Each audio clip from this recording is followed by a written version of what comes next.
Hello, and welcome to the Westwood Regional High School Guidance Department's presentation of our Junior Night program. My name is Mr. Mello, and I'm the assistant principal who oversees the guidance department here at the high school. Throughout this program, our counselors are going to be covering various aspects of the college search and application process as it pertains to your junior year. They're looking forward to sharing their knowledge base with you and to begin to help to guide you through this very exciting aspect of your high school career.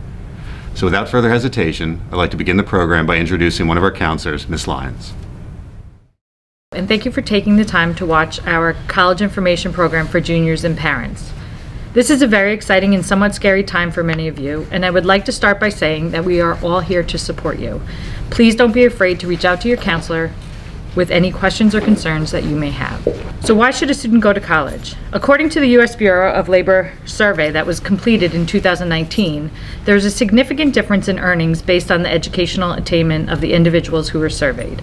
For instance, a person with a bachelor's degree earned an average of $1,248 a week compared to that of someone with a high school diploma who was earning $746. What does this mean? It's easy. More education equals more pay. What are colleges looking for when determining who will be accepted and who will not? First and foremost, they're going to look at your grades and your overall end of junior year GPA. So this is the year to work as hard as you can to improve your grade point average. Most of you will be accepted into a college prior to the rerunning of your GPA, which is midway through senior year, so work hard and make this year the best one yet. They will look at the level of rigor of the courses that you are taking. Did the student challenge him or herself, push a little harder each year? And while your senior year GPA is generally not a factor, they will definitely be looking at the level of courses you are taking in your senior year. Because many students have been unable to take standardized tests like the SAT and the ACT due to COVID, many schools have chosen to be test optional for the 2021 application year. This means that standardized tests are not a part of the decision-making process. Some schools have since announced that they will continue to be test optional in the 2021-22 academic year, which will benefit many of you. With that being said, if you have an opportunity to take the SAT and/or the ACT, we believe that you should. Doing well on either or both of these tests can only improve your chances of being accepted into the colleges that you are applying to. Your essay is extremely important, as it is an opportunity for you to tell the colleges something about you that they would not otherwise know from your application. Have you struggled with anxiety? Have you had hardship or loss in your family? Or, if you are lucky and have not faced such challenges, maybe you are funny or you have a talent or hobby that is considered outside the box. Talk about that. This is your opportunity to shine. Take advantage of that. Colleges will be looking at your extracurricular activities. How long have you participated? Did you have a leadership role? Did you sign up for 6 clubs in your junior year to try to plump up your resume? Or have you been involved in 1 or 2 since the beginning of high school? I can tell you that being involved in 1 or 2 clubs over the course of 4 years is much better than joining a bunch in your junior year just for show. Of course, letters of recommendation are an important part of the process for many colleges. Make sure you are contributing to classroom discussions and making connections with your teachers and your counselor. I can tell you that it is much easier for me to write a letter for a student that I have gotten to know over the years than it is for the student who only came in once a year to make their schedule. This is a great time to start building those relationships. And of course, have you shown interest in the school? Signing up for college tours, in-person or virtual, attending admissions counselor meetings via Naviance, which are currently happening, and reaching out to the admissions counselors to ask questions are all great ways for colleges to see that you are interested in them. A college is more likely to accept a student who has demonstrated genuine interest. Signing up for college tours, in-person or virtual, attending admissions counselor meetings via Naviance, reaching out to admissions counselors to ask questions, scheduling an interview if they have them, and filling out the comment cards that come in all of the college mail that you are getting are all great ways for colleges to see that you are interested in them. What is a stealth application? It is the application from a student who has not shown any interest at all in the college but still decided to apply. The Dean of Admissions at Ramapo tells the students that those applications get moved to the bottom of the pile. Trust us, in the admissions process, you never want to be on the bottom of the pile. So what should you look for in a college? Location. Where do you want to live for the next 4 years? Do you want to be close to home, or does being far away seem like a dream? The size of the school. Do you want to be a big fish in a little pond or a little fish in a big pond? Going to school and feeling lost is not a good feeling to have. Are you a sports fan? Do you want to play a sport in college? Is the college Division I, Division II, or Division III, and what does all of that mean? Do they have intramural sports for those who want to be active but not quite as competitive? You can find this information on the NCAA website. What about cost? Can I afford to attend that school? How generous are they with scholarships and financial aid? Traditionally, state schools are more affordable than private schools, but many private schools are more likely to give merit aid, which helps close the gap between the two types. For instance, Seton Hall has a program for students in the top of the class, which, if accepted, allows a student to pay what they would pay to attend a state school like Rutgers. Academics are an important factor to consider when looking for the best fit college. Do they have the major that you're looking for? If not, or if you are undecided, do they offer enough majors that you will be able to find the right course of study for you? What is the faculty-student ratio? Is that something that's important for you? And of course, the reputation of the school. Are they known for being competitive, affordable, challenging, or are they known for being a party school? Something that might not be good for everyone. You should be looking at their admissions criteria and whether or not you meet or exceed the profile of the student that they're looking to accept.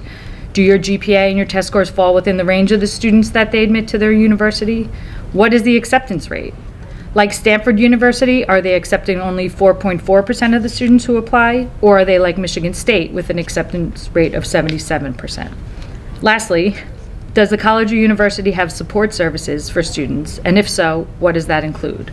Some of the services to look for are academic counseling, especially if you're undecided about a major, student support services, which is important for students who have had accommodations via a 504 or an IEP throughout high school, and of course, tutoring. Can you make it through organic chemistry or calculus without a tutor? And if you need one, how accessible are they? And please try not to get caught up on the name. Fit and being happy with your decision is the most important factor when it comes to deciding on a college. If you are happy with your decision, you are more likely to graduate from the school that you start at. According to a study by Kruger and Dale, students who are accepted to an elite institution but chose to attend a moderately selective school instead had on average the same income 20 years later as the graduates of the elite colleges. Consider geographic diversity. Colleges are looking for geographic diversity so the students can learn from each other. Most public schools want to have students from their state, but private undergraduate institutions are often receptive to applications from regions where they rarely recruit students. If you apply to a private undergrad program that's popular within your community, you'll reduce your admission odds because there are so many local competitors. If you're the only student from your high school and maybe county applying to a particular college, that's a huge advantage. So why limit your options? Talking about different types of admissions, first obviously is the regular decision. Regular decision is the most common kind of college admission. Schools set a specific deadline for all the applications, usually in January or February, and they review them all after the closing date. Many schools who have a regular admissions deadline also have early admissions options, which I will talk about in a minute. The deadline for regular admissions is the last date you can apply if you want a chance at attending that college. So it's critical, it's a very critical one to know. Rolling admissions relies on a first-come, first-serve approach when it comes to reviewing applications, as well as potentially offering a prospective student the opportunity to enroll. Applications are accepted during a set time frame, but are reviewed as they are received. Acceptance letters are sent continuously as well, so those who apply later in the application window automatically have less of a chance of getting in, even if they qualify, because there may not be spots available. So the earlier you apply, the better.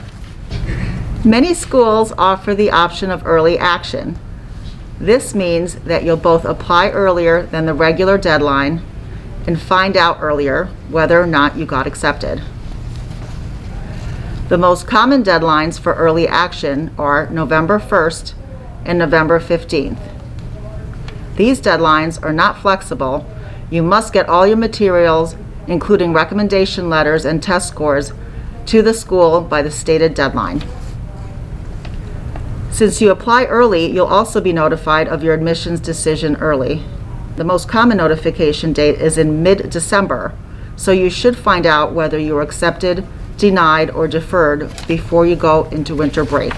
The most restricted form of early admissions is early decision. Under this program, a student has to attend the school if accepted, and they typically can't apply anywhere else until a decision is made, or at least to withdraw their application if accepted. Early decision deadlines are usually between November 1st and November 15th. Students should only apply for early decision if they are completely sure that is the ideal college for them and financially prepared to handle the cost. Early decision acceptance rates do tend to be slightly higher than the rate for regular admissions, so this can give students an edge when it comes to getting into their top choice school. Types of admissions decisions. Being accepted or denied to a college is self-explanatory. Being deferred can mean a wide variety of things. In most cases, the college has not completed its review of your file and is deferring their decision to a later date. Deferrals usually fall into two categories. You applied under the early action or early decision plan and have been pushed back into the regular pool. You have applied under a regular decision or rolling admission, and the college would like to have more information in order to make a decision about your application. Being waitlisted is unlike being deferred. The college has finished reviewing your file and made a decision to put you on a waiting list for admission. Being on a wait list typically means that you are placed within a holding pattern. The admissions committee may or may not admit students from the wait list, and unlike being deferred, new information does not usually change the wait list decision. Applying to a range of schools is important. There's REACH or DREAM schools, which are the schools that you feel might be tough to get into when you look at how your GPA and SAT, ACT scores compare to their average acceptance rates. Match or target schools, those would be schools you feel might be a good match where their averages are similar to your GPA and scores. And then foundation or safety schools, those would be schools that you feel would accept you because your average GPA or scores are higher than their averages. So it's important to have a nice range of schools. For example, maybe 4 match schools, 2 REACH schools, and 2 safety schools. In this way, you'll be covered. Being in the research phase of the college planning process affords the opportunity to look into schools based on the characteristics. Programs available, location, size, just to name a few. Try to keep cost as a secondary concern right now. The majority of students will not pay the sticker price publicized by the school. Merit money and financial aid will come into play based on academic achievement and need. The most important points to focus on during junior year are the brag sheets, requesting letters of recommendation in person, and drafting an essay. By the end of junior year, you should speak to 2 teachers to request letters of recommendation and complete your brag sheets and Naviance. You'll be able to come back to them and add information as needed. Research tools such as Supermatch will help uncover schools that may have everything you're looking for, but wouldn't have otherwise known of. Be sure to utilize this feature and everything else Naviance has to offer. During your junior conference, we will go in depth about the tools that Naviance can help you use for college and career planning. The SAT is a critical reasoning test, whereas the ACT is a content-based test. Traditionally, 99% of colleges and universities will take either test. Following the pandemic, over 1,600 schools have now become test optional for the 2020-21 admission year. The links below will be useful tools along with the guidance of your counselor when determining to send scores. There are prep courses you can access now if you haven't yet. Khan Academy through College Board is a great resource. These dates are currently scheduled by the College Board. Further information regarding the test dates, and registration are available at collegeboard.org. Westwood will offer the SAT on March 13th. Register early, even now, if planning to take the test. The same is true for the ACT. On June 12th, the ACT will be held at Westwood, but plan to register much in advance to test dates. Find further information at actstudent.org. Guidance counselors play a vital role in the college application process. We will assist students with all of the tasks that involve Naviance, such as how to request a teacher recommendation letter, how to search for and add colleges, how to match their Naviance account to their Common App account, and much more. The first time counselors review all of these important steps will be during junior conferences. These conferences are designed to provide students and their families with vital information regarding the college application process and explain what steps need to be taken and when. During senior year, when students are applying to colleges, the counselor will be responsible for writing a recommendation letter for each of their students who fill out a brag sheet in Naviance. These letters, along with the student's transcript and our school profile, will all be sent to colleges by their counselor via Naviance after the student submits their college applications. The counselors are here to support and guide our students through the entire process. We are always available to answer questions and provide feedback and support whenever it is needed. It can be a very stressful time for families, so it is important to ask for help. Financial aid can be a key component for families when it comes to deciding on a college. The U.S. Department of Education uses FAFSA to determine your eligibility for federal student aid, including low-cost loans, grants, and work-study. The FAFSA may also determine your eligibility for state and school aid as well. The CSS profile is an online application to determine eligibility for non-federal financial aid, which is administered by College Board. Not every college requires it, but nearly 400 colleges do, so be sure to check the list of schools to determine whether your child needs to complete the application. Both the CSS application and the FAFSA can be filed as early as October 1st and should be completed as soon as possible to take advantage of aid that is distributed on a first-come, first-served basis. On this slide, you will find a link for FAFSA, a link for the CSS profile, and a link for the schools who require the CSS profile to be completed. The FSA ID allows students and parents to identify themselves electronically to access federal student aid websites. An FSA ID is made up of a username and password and can be used to log into the online FAFSA form. While you aren't required to have an FSA ID to complete and submit a FAFSA form, it is the fastest way to sign your application and have it processed, as it can serve as your legal signature. It's also the only way to access or correct your information online or to pre-fill an online FAFSA form with information from your previous year's FAFSA form. You can only have one FSA ID linked to your Social Security number. If you have an FSA ID but don't remember your username or password, we have provided helpful links for you in this slide. On this slide, you will find some useful resources and links regarding financial aid and scholarship information. Please refer back to this slide to access the links when you are ready to move forward with this step in the application process. The Structured Learning Experience, also known as the SLE program, is offered to seniors. The program is designed to allow students to participate in internships and work-study programs throughout the senior year. In the ever-changing college process, this is a great opportunity for students to distinguish themselves and gain real-life application, gain future references and connections, as well as life skills. We are currently in the 5th year of the program and have been growing steadily every year.